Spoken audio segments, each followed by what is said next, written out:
I was taken to one project in specific where the pumping station, to all intents and purposes, had new pumps put in, new control equipments put in, but in actual fact it was just a paint over job. All the old Soviet pumps and the old control equipments were still there, and nothing had been done basically.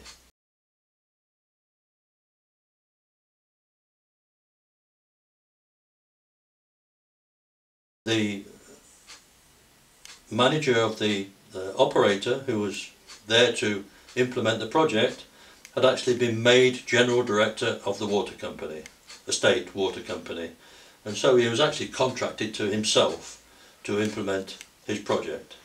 So he was signing off his own reports, and so as far as he was concerned, the company was concerned, he was getting excellent results, whereas the results, in fact the results were disastrous. The situation was getting worse and worse in Yerevan. The inhabitants were complaining of poorer supply rather than better supply. There was contamination within the water.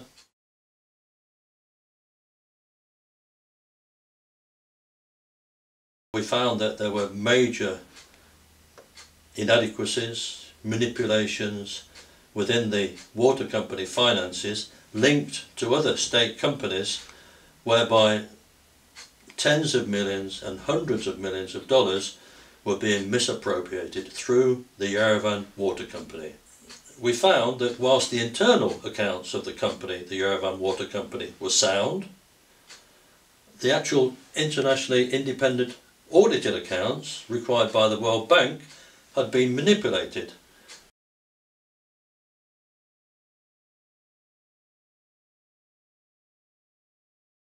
We then made application to the INT, supported by the British ambassador, I might say, for them to look at my findings, our Commission's findings, into this programme. It took 2 or 3 years, I believe, before they actually decided to look at the findings, and a couple of their representatives came over to Armenia to look at my report and my claims. I was interviewed for a very short period of time, and their attitude towards me was very aggressive. I was basically being blamed for what I had found rather than just being a reporter of what had been found, and I opted out of their study. It's a cover-up from start to finish.